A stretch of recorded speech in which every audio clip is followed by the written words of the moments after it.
Selamat pagi ya, kita bersama lagi dalam ruang bicara yang dibawakan kepada anda tentunya di Bernama TV dan hari ini kita memilih satu lagi topik yang saya kira cukup relevan, cukup penting sebenarnya dengan perkembangan semasa dan kita akan sembang-sembang berkaitan dengan topik ini bersama seorang tetamu yang cukup istimewa sebenarnya yang sudah pun berada di studio ruang bicara ini bersama dengan saya.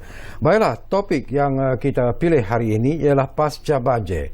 Tahu hak pengguna, elak terenaya.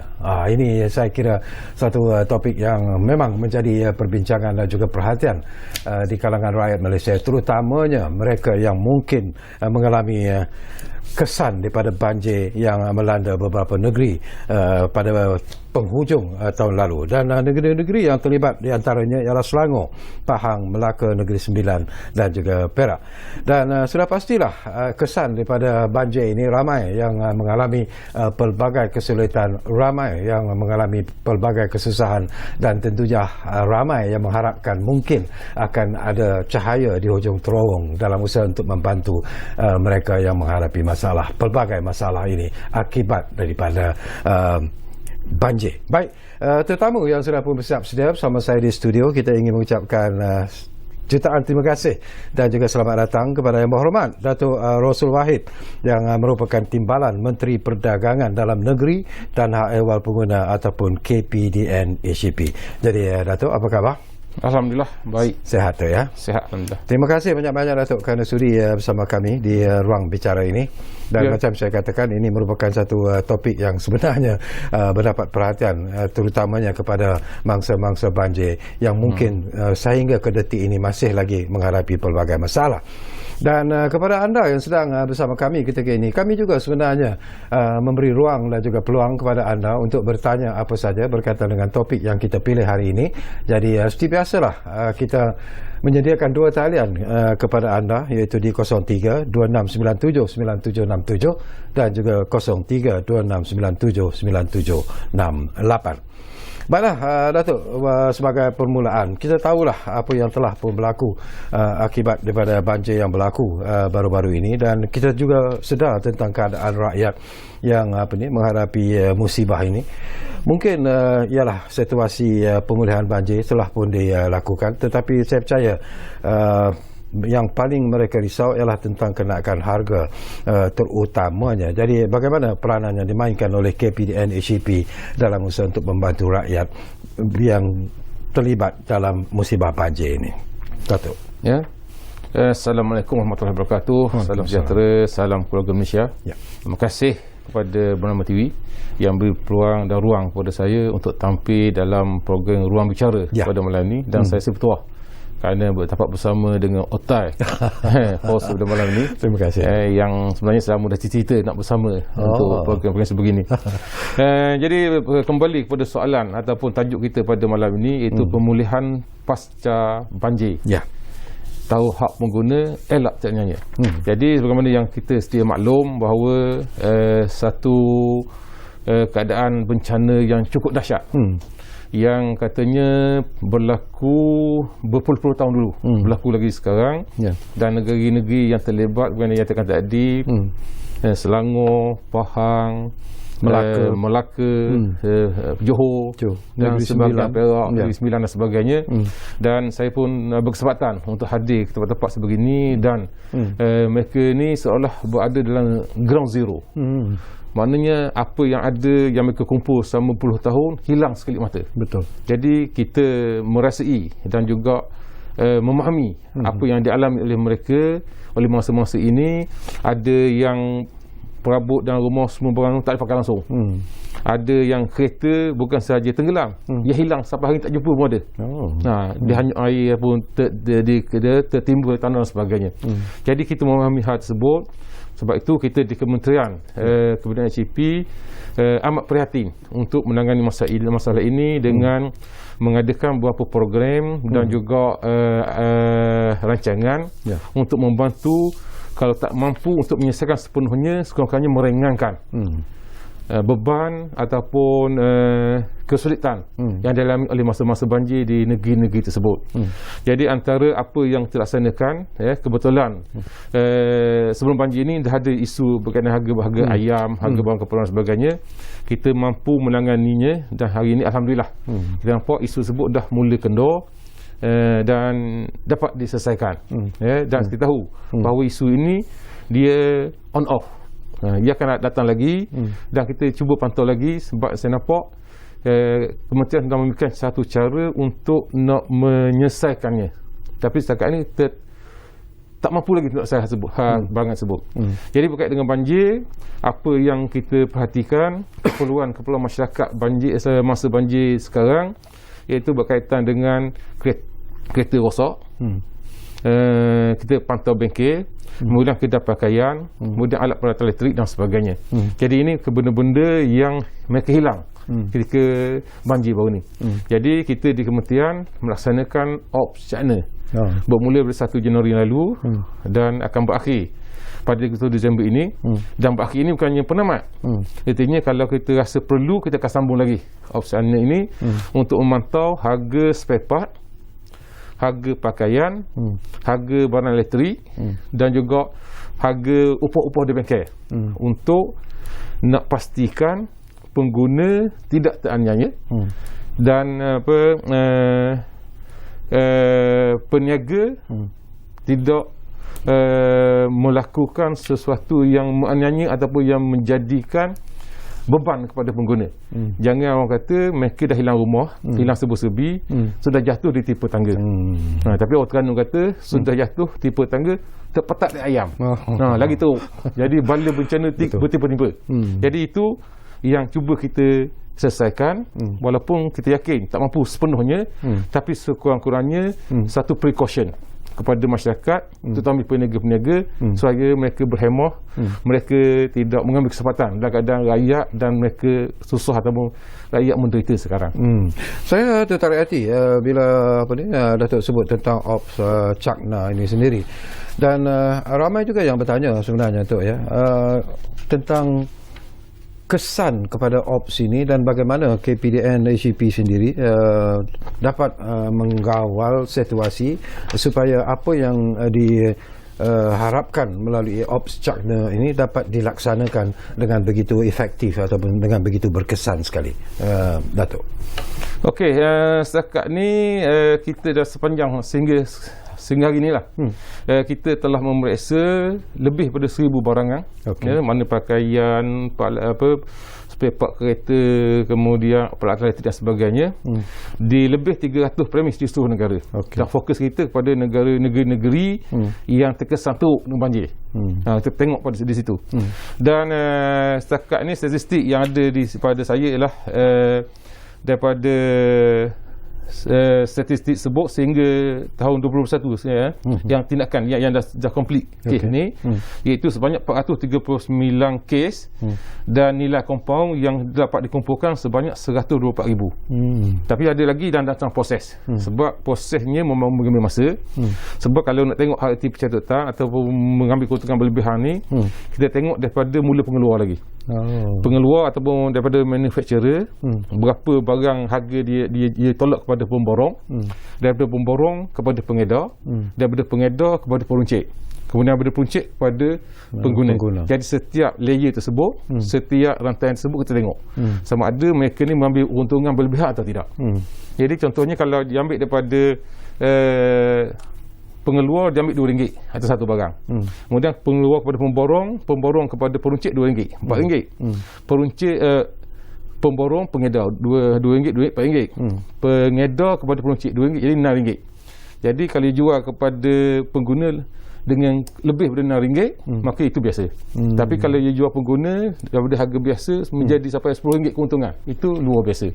Jadi itu kita boleh siasat di bawah Akta Anti Pencatutan untuk nak mengelak supaya pengguna tidak teraniaya, pengguna tidak terbeban dengan mereka peniaga yang tidak bertanggungjawab mengambil keuntungan, terutamanya dalam keadaan rakyat susah sekarang.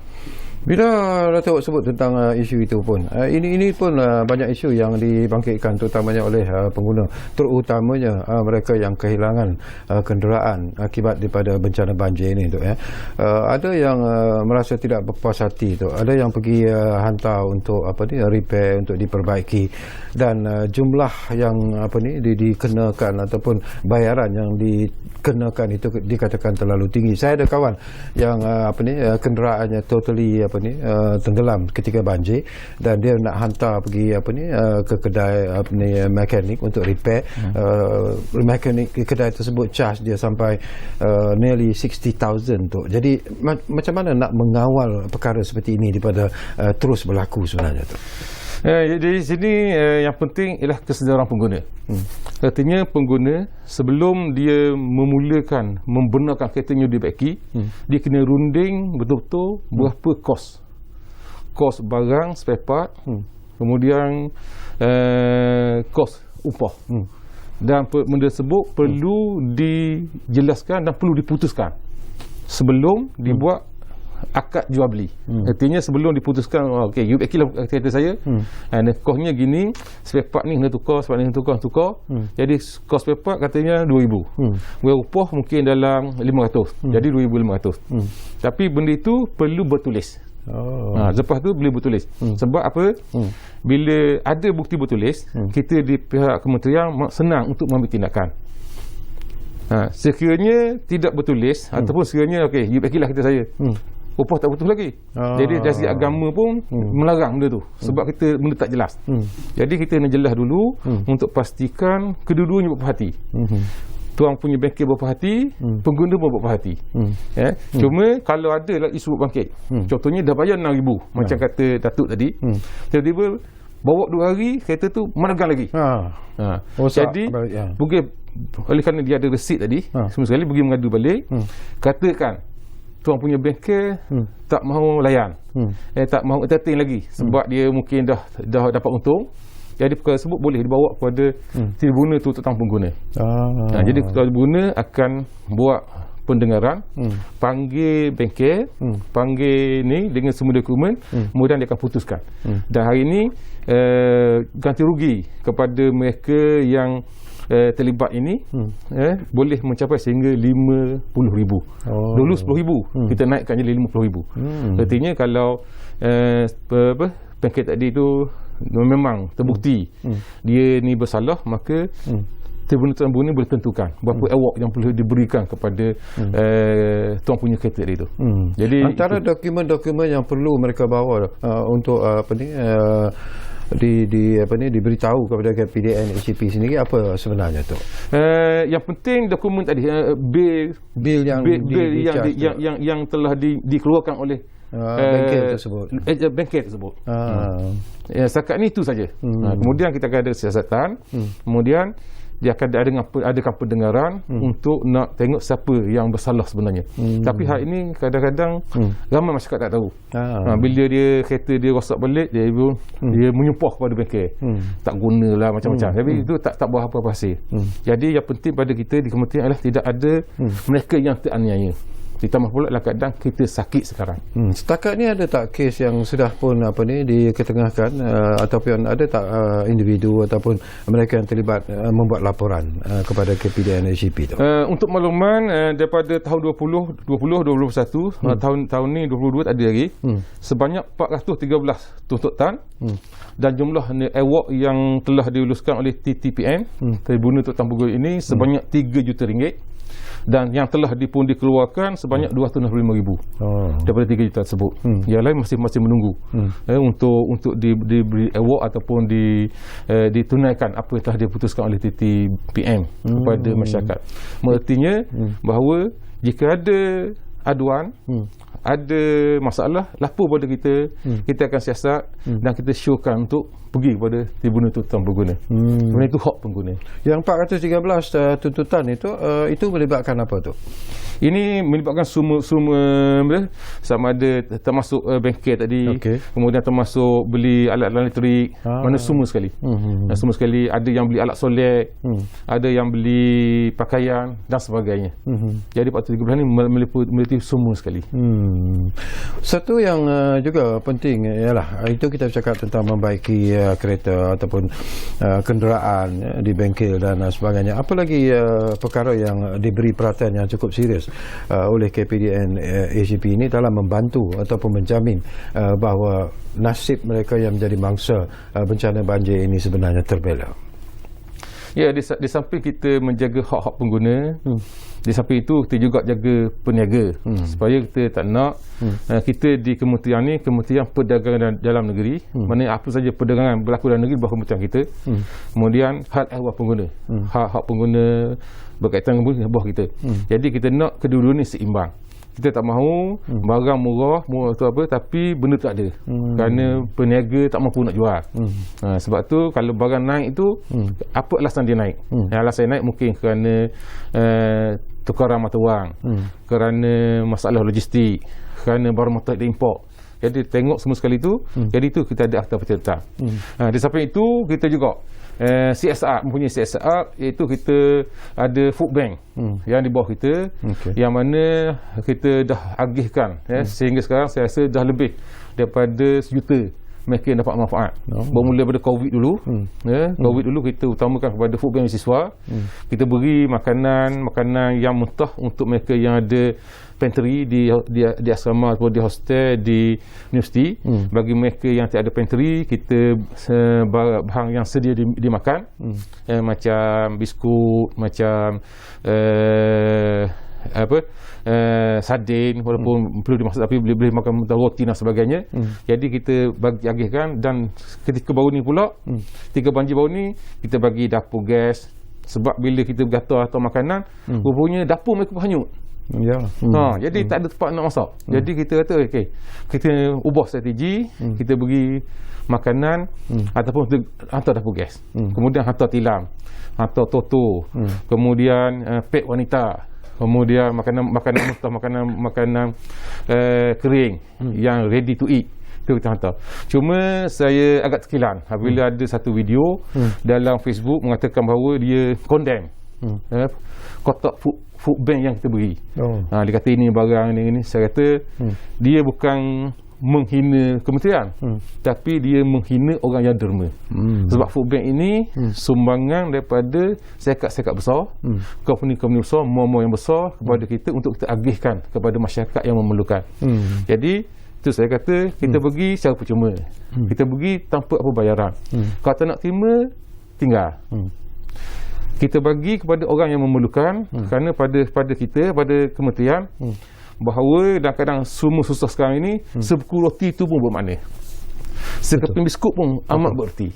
Jadi sebab itu saya harap lepas ni tidak ada lagi lah orang-orang yang cuba nak condemn, cuba nak meremehkan kerja-kerja ikhlas yang dibuat oleh siapa saja.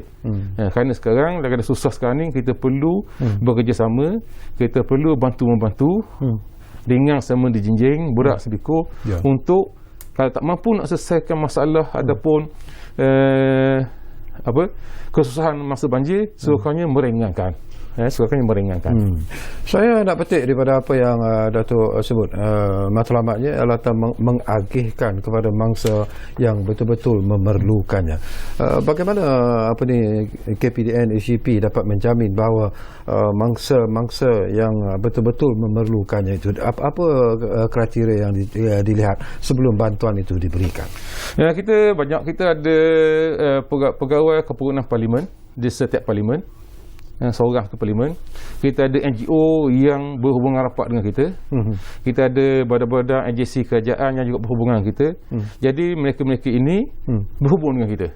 Sama ada direct pada saya, ada pegawai di KPDGP, mereka mengatakan bahawa kawasan ini kawasan bentung. Okey. Banjir, rumah tenggelam. Jadi kita hantar wakil tengok betul. Jadi kita pun bawa sebarang keperluan, dah hantar. Dan kita yakin tak cukup pun. Jadi kita hantar kepada pusat perpindahan untuk mereka agih-agihkan. Kita ada beras, kita ada gula, kita ada serbuk kopi, kita ada minyak, kita ada biskut, kita ada gula-gula, kita ada pad wanita, kita ada semua sekali yang diperlukan. Dan saya nampak mereka yang menerima itu amat berterima kasih dengan apa yang kita beri dan mereka bersyukur. Yang saya katakan tadi, jika susah ni sekepi roti pun amat bermakna. Jadi kadang-kadang sifat manusia tu, sebelum kita berehat lah, kadang-kadang sifat manusia mengambil kesempatan tu ya. Ada juga saya difahamkan bahawa berlaku penipuan dan sebagainya. Ada yang ialah rumahnya mungkin terkena banjir itu tidak seteruk seperti apa yang, tetapi dia menggambarkan seolah-olah dia amat-amat memerlukan bantuan dan sebagainya. Bagaimana KPDN HCP boleh menjamin bahawa proses ataupun sikap-sikap yang penipuan seperti ini tidak berlaku sebenarnya? Ya, memang ada. Memang manusia ni mana-mana pun ada yang ambil kesempatan. Ya. Ada orang kata ambil kesempatan, ada orang kata ambil mana yang sempat. Mana-manalah. Jadi kita berhubung baik dengan ketua kampung ataupun fungsi JPKK ataupun satu badan-badan yang diiktiraf oleh kerajaan, kerana mereka yang verify, mereka yang pastikan bahawa yang ni betul-betul layak, yang ni kurang sikit. Sebab kita pergi kampung tersebut, kita tidak pergi secara one man show. Sebelum kita pergi, kita bersalam dulu kepada tuan rumah. Kita beritahu bahawa ni makanan daripada food bank nak hantar. Kita ada beras 50 kampik, kita ada gula 50 kilo, kita ada biskut mungkin 20 ten. Semua sekali ni mana kita nak pergi. Jadi dia tentukan mana nak pergi. Jadi kita pergi dan kita tu bersama dengan pemimpin masyarakat untuk kita nak pastikan kita pergi kepada sasaran yang betul-betul memerlukan. Okey, Datuk, kita akan berehat dulu buat seketika. Kembali nanti banyak lagi persoalan yang ingin saya kongsikan. Tapi saya percaya anda yang berada di luar sana juga mungkin ada persoalan-persoalan yang ingin anda dapatkan penjelasan dari tetamu kita, Datuk Rosul Wahid. Jadi jangan lupa, saya ulangi lagi, gunakan dua talian yang kami sediakan kepada anda, 03-2697-9767 dan juga 03-2697-9768. Kita rehat, kembali semula sebentar lagi. Ruang Bicara Bernama TV.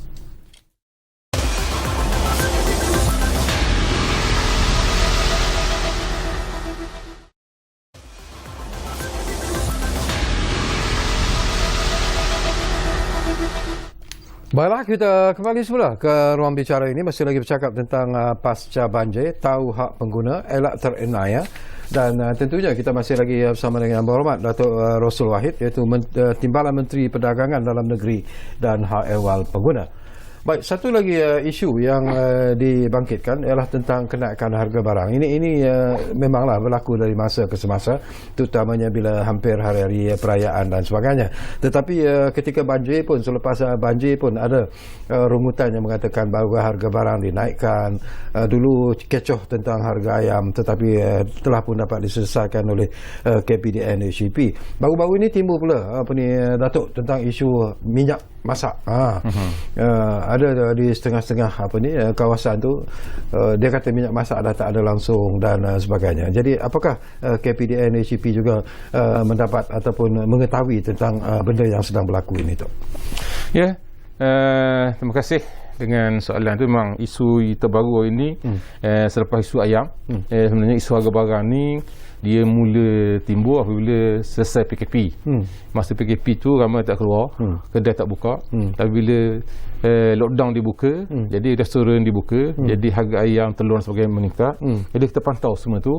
Pemantauan tersebut kita bukan buat secara silo, bukan kita buat secara bersendirian. Kita panggil pemain industri, tokoh-tokoh ladang ataupun tuan-tuan punya ladang ayam, ladang telur dan sebagainya, untuk berbincang harga yang macam mana yang sesuai.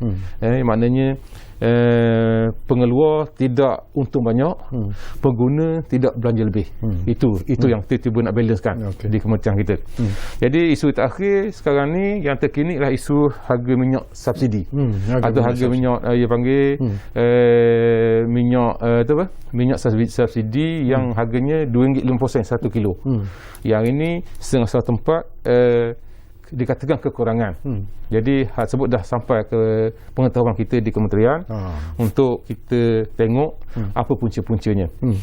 Antara yang kita dapati dan masih dalam siasatan ialah yang pertama, kerana minyak ini sebenarnya yang RM2.50 ini khusus untuk B40. Artinya mereka yang M40, yang T20 sebenarnya tak layak nak beli. Tapi oleh kerana harga komoditi hari ini, minyak ini dah meningkat, yang hampir ada 4,000 satu tan sekarang, minyak minyak mentah atau minyak sawit ini. Jadi masyarakat oleh kerana terkesan dengan COVID, terkesan dengan banjir, mereka tak ada pilihan untuk nak beli minyak yang harga RM1.5 ni, yang bagi mereka lebih murah. Ya, jadi lantaran itu bekalnya akan berkurangan. Kalau dulu mereka yang B40 saja yang beli, sekarang ni dibeli oleh semua orang. Okey, itu satu. Isu yang kedua ialah katanya, laporan kita terima katanya ada sindiket. Sindiket yang beli minyak ni RM2.50 untuk dicampurkan dengan used cooking oil, minyak yang dah terpakai untuk nak buat biodiesel. Kerana minyak terpakai ini harganya 1 kilo RM4.50. Minyak yang kita jual RM2.50. Dia jual balik jenis campur dengan minyak terpakai tersebut RM4.50. Jadi 1 kilo dia lebih untung RM2. Dibayangkan kalau beli 1 tan ataupun 2 tan, berapa banyak keuntungan yang didapat. Jadi ini kita pantau dari laporan yang diberi untuk nak melihat sejauh mana ianya betul ataupun ianya sekadar dengar cakap saja. Jadi ini mungkin juga satu perkara yang menyumbang kepada kekurangan minyak dalam market. Yang ketiga ialah kerana ada tindakan penguatkuasaan kita yang kita menggantung lesen-lesen yang kita syaki mereka ni menyuduk minyak ni ke luar negara. Kerana minyak masak kita ni oleh kerana murah di sini, mahal di luar negara, di negara asing, di jiran kita. Jadi ada mereka yang tidak bertanggungjawab menggunakan kesempatan ini untuk nak edar sana. Jadi bila kita dapat tangkap, maka kita akan gantung dalam siasatan, kita gantung sementara lesen mereka. Sebab tu kita di kementerian, setiap syarikat yang dapat kebenaran membungkus minyak subsidi RM2.50 ni, ia punya brand dia berbeza-beza. Ada cap kunci, ada cap cawang, ada cap buku dan sebagainya. Sebab apa? Ini memudahkan penguasa, katakan dia jumpa minyak cap cawang di golok. Jadi sebelum kita ambil apa tindakan siasat, kita gantung dulu kita gantung lesen pengeluaran ni dulu sementara untuk kita siasat.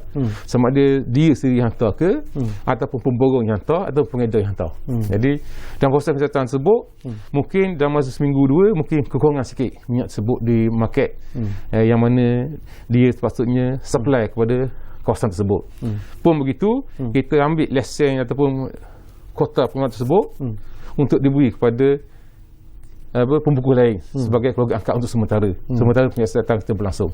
Jadi inilah antara faktor-faktor yang kita dapat kesan yang menjurus kepada kekurangan. Artinya rakyat yang bimbang, pengguna bimbang, kita tahu benda tu.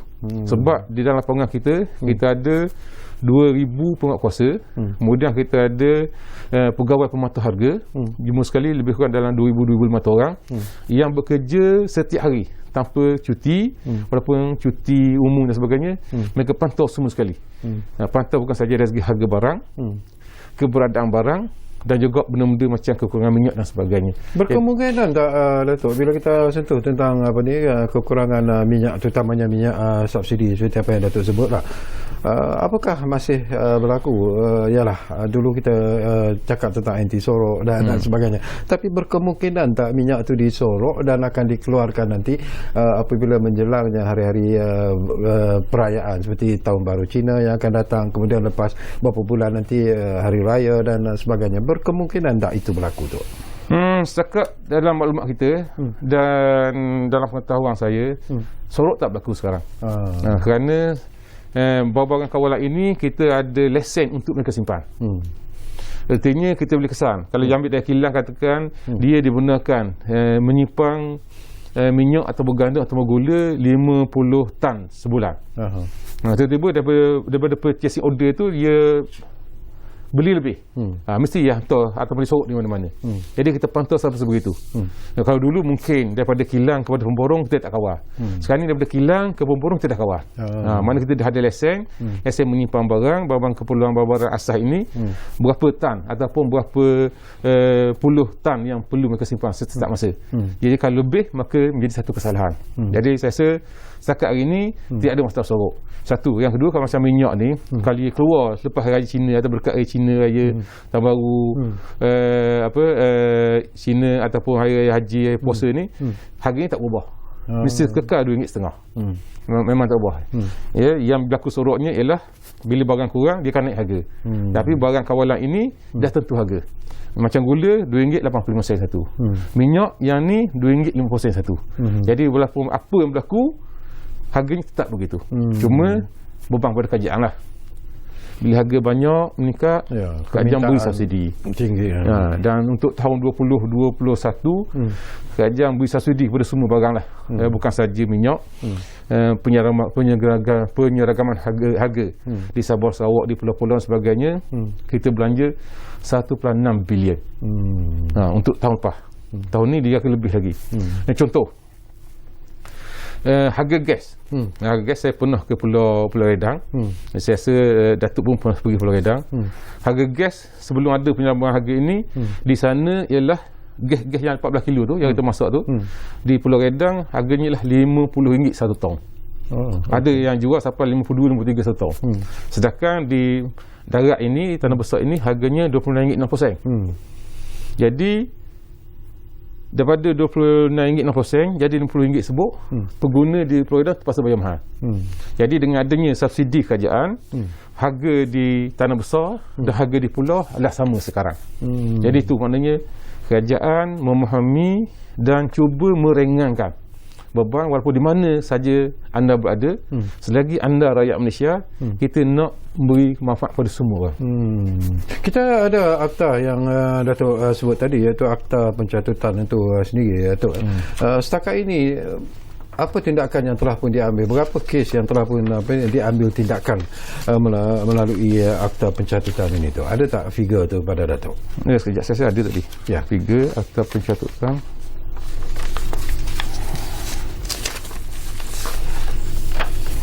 Akta anti pencatutan. Ya.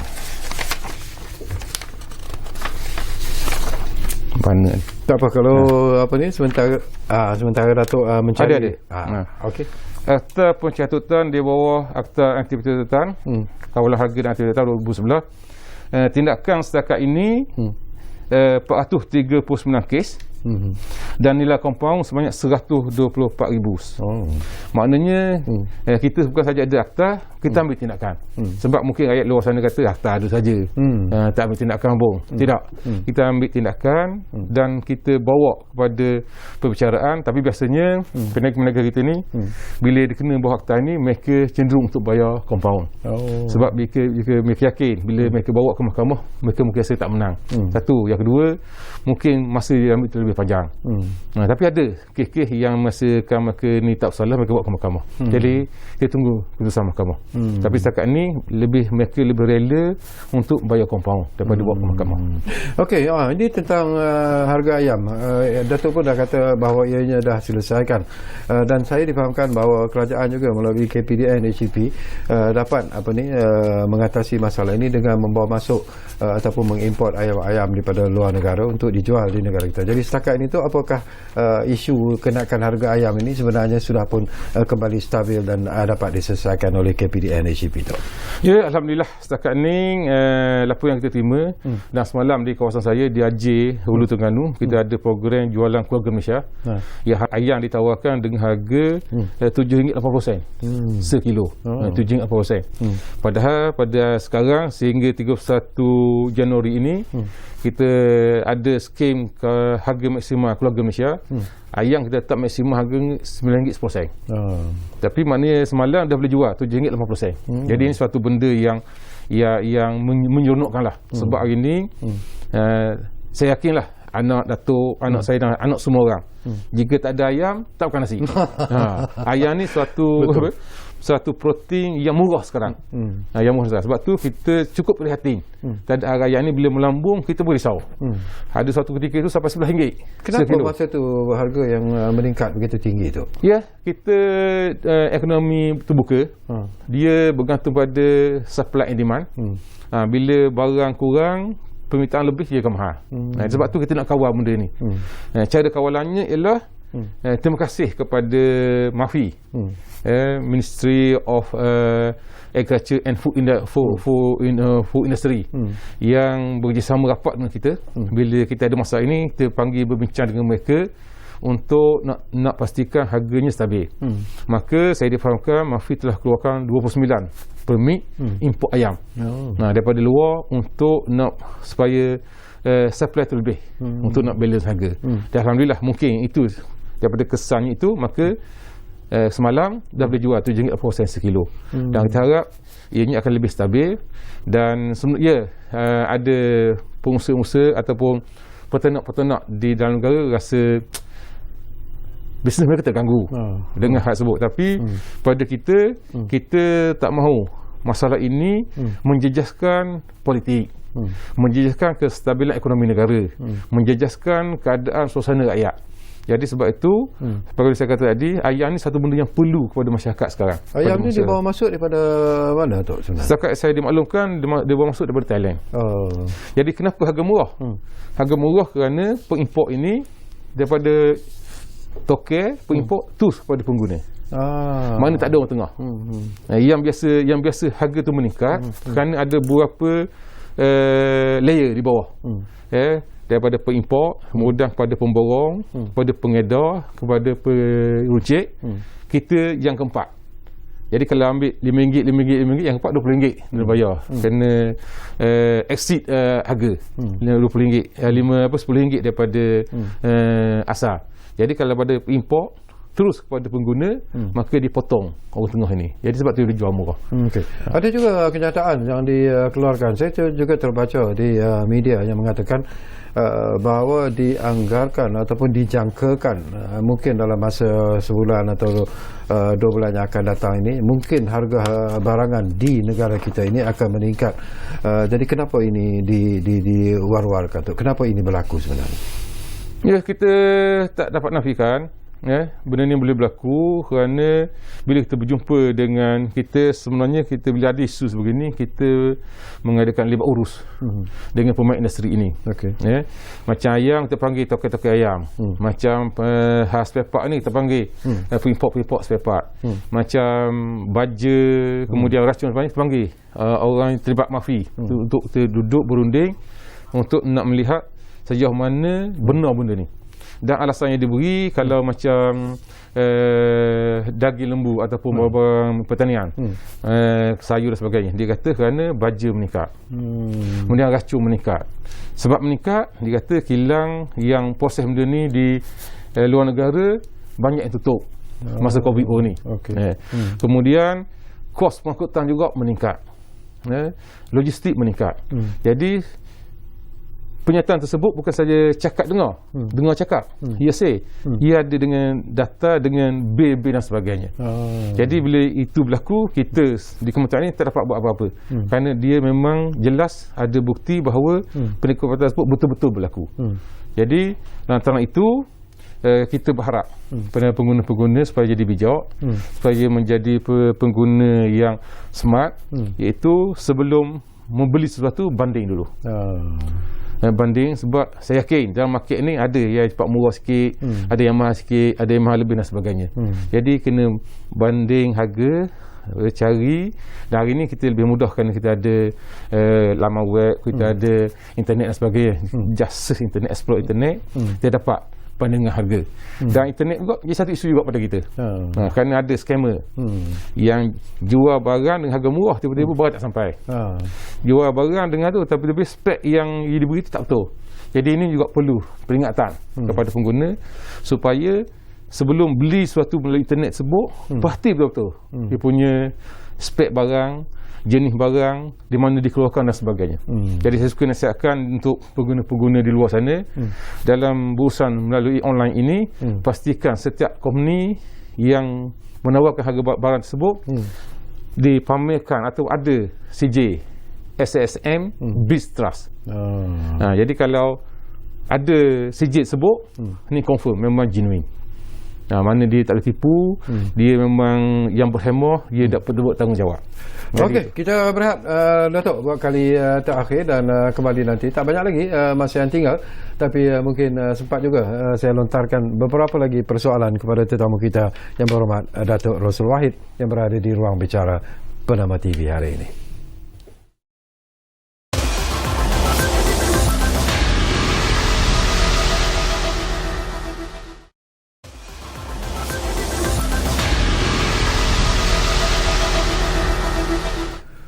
Baiklah, terima kasih. Kalau anda masih lagi bersama kami di Ruang Bicara Bernama TV, kita masih lagi bersama dengan Datuk Rossul Wahid dan kita masih lagi bercakap tentang pasca banjir, tahu hak pengguna, elak terenaya.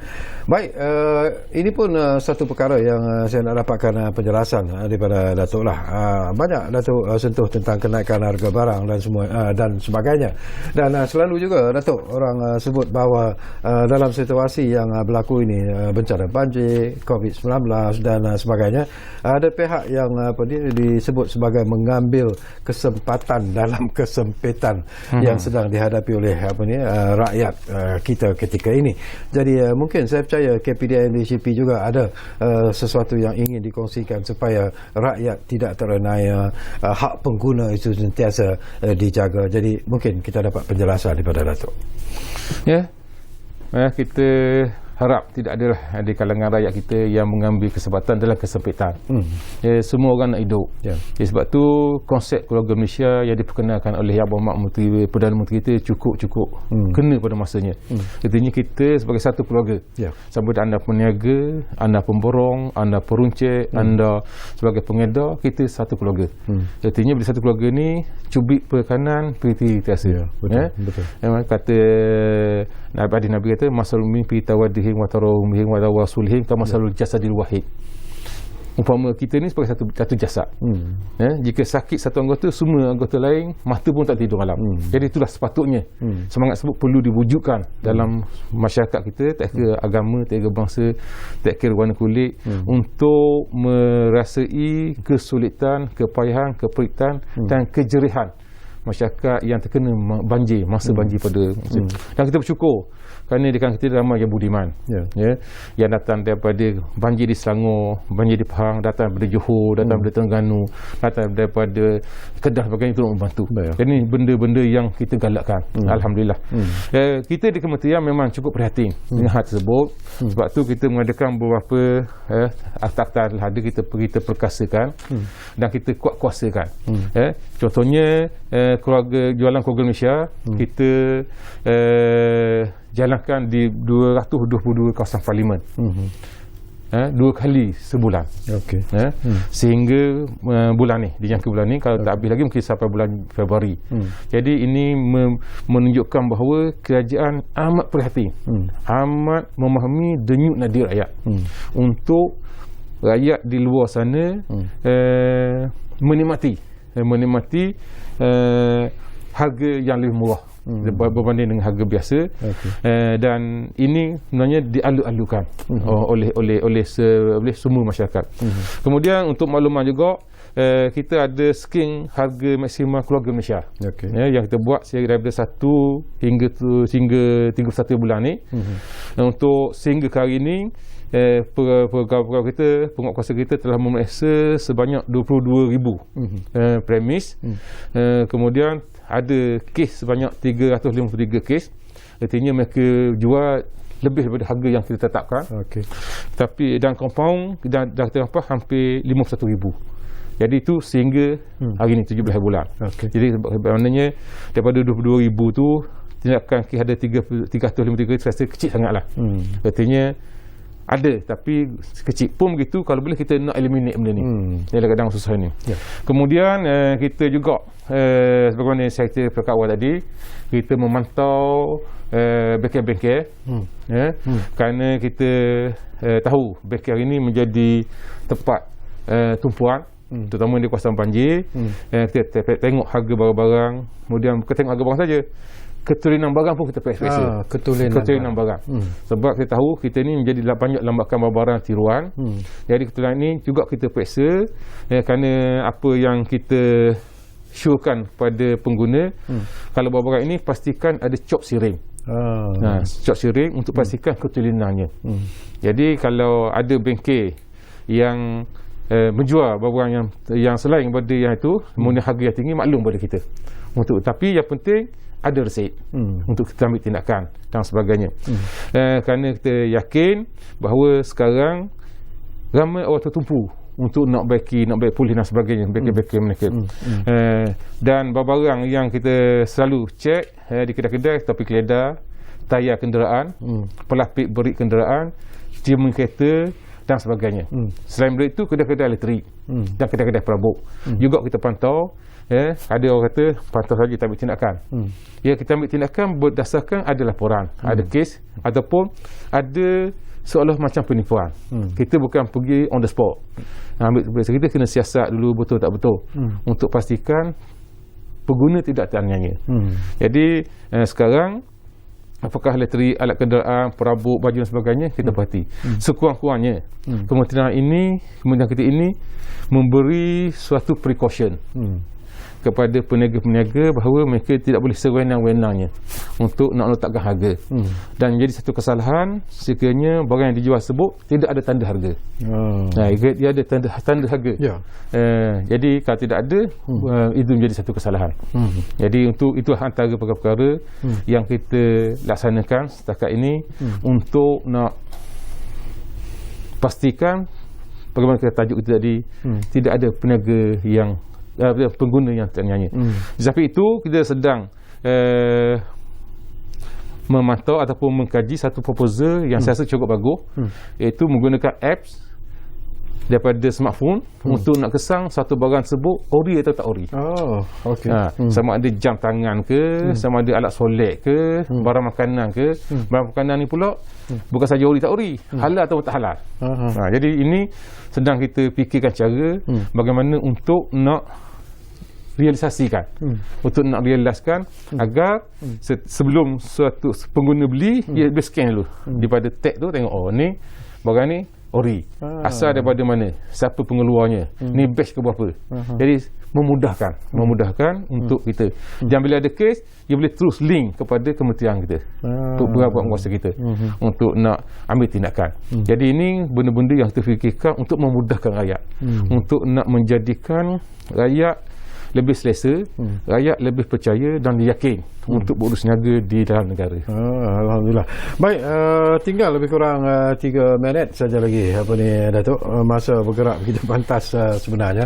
Mungkin ada lagi perkara-perkara yang mungkin saya tertinggal dan mungkin Datuk ingin perjelaskan kepada penonton-penonton yang sedang bersama kita di ruang bicara ini. Mungkin juga ada seruan daripada Datuk Rosul sendiri kepada rakyat Malaysia, terutamanya kepada mereka yang sedang menghadapi masalah disebabkan oleh pandemik COVID-19 dan juga bencana banjir yang berlaku baru-baru ini. Jaminan yang Datuk berikan bahawa KPDN ACP sebenarnya sentiasa melihat kesejahteraan rakyat, akan sentiasa membantu rakyat dan akan sentiasa menjamin bahawa rakyat tahu tentang hak mereka sebagai pengguna dan mereka tahu bahawa mereka tidak akan teraniaya. Silakan Datuk.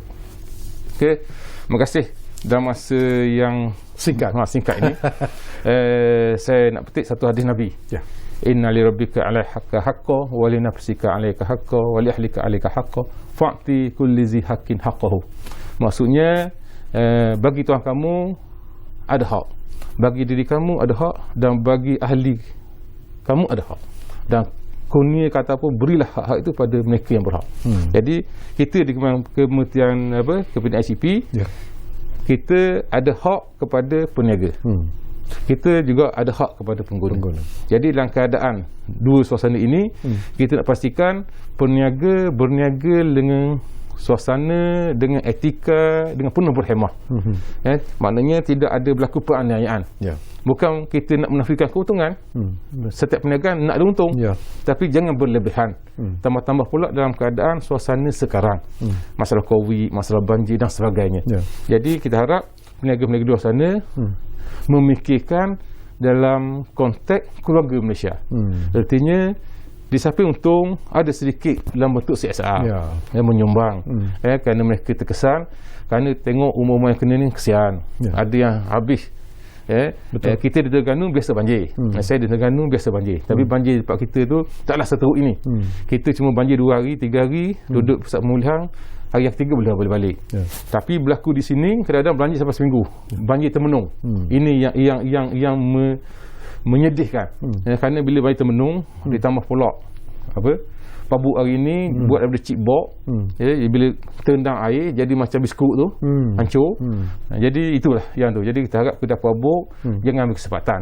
Betul juga kedai kereta, supaya mereka juga ada sedikit belah kasihan dan juga beretika untuk membantu orang-orang yang teraniaya ini. Dan bagi pengguna, jadilah pengguna yang bijak. Kita di kementerian kita bangunkan price catcher untuk barang-barang keperluan harian, seperti ikan, sayur, barang keperluan biasa, ayam, daging dan sebagainya. Dan price catcher ini pengguna sekadar install app tersebut, cek saja. Contohnya kita berada di sini, di bangunan ini, dia akan paparkan harga mungkin di Sunway, di Sogo, di Ion atau yang mana berdekatan, siap dengan waste sekali untuk nak pergi. Jadi kita boleh banding, okey, ayam di Sunway berapa hari ni, ayam di Sogo berapa, ayam di Pasar Basah berapa. Cuma masalah kita di Malaysia ini, kita selalu tumpu kepada pasar basah, kerana kita kata ayam itu segar. Kita akui ia segar, tapi segar pun saya ambil kata-kata saya punya KSU, kata betul beli yang segar, tapi lepas tu simpan dalam sejuk 3 hari pula. Jadi tak ada makna segar. Jadi itulah yang berlaku. Yang kedua, yang ketiganya, pengguna setiap berlaku pembelian mesti ada resit. Maknanya pergi mana-mana pun, walaupun tulis tangan mesti ada resit, untuk membuktikan ketulinan dan untuk memudahkan pihak penguasa kita mengambil tindakan. Jika tidak ada resit, maka sukar untuk kita nak bertindak. Yang ketiga, yang keempat, jika ada apa-apa maklumat, maklum pada kita dengan lengkap. Jangan kata telefon ni tu KPTCP, ni saya ni ada laporan sebarang di mana? Saya tak tahu, kawan saya beritahu. Tak boleh gitu. Jadi biar jelas, tepat dan precise untuk kita ambil tindakan mudah. Baik, terima kasih banyak-banyak kepada Yang Berhormat Dato' Rasul Wahid, Timbalan Menteri Perdagangan Dalam Negeri dan Hak Ehwal Pengguna, kerana sudi bersama kami di ruang bicara ini. Tapi satu perkara yang Datuk kena janjilah, bahawa Datuk mungkin kalau ada kesempatan lagi untuk datang lagi ke Bernama TV ini untuk bercakap tentang isu-isu yang melibatkan pengguna, kerana ini merupakan isu yang harus kita war-warkan sebenarnya dari masa ke semasa. Ya, insyaAllah. Terima kasih kepada anda yang bersama kami di ruang bicara. Dan jangan lupa, seperti yang selalu kami janjikan kepada anda, ruang bicara akan terus berbicara bersama anda dari masa ke semasa. Kita jumpa lagi.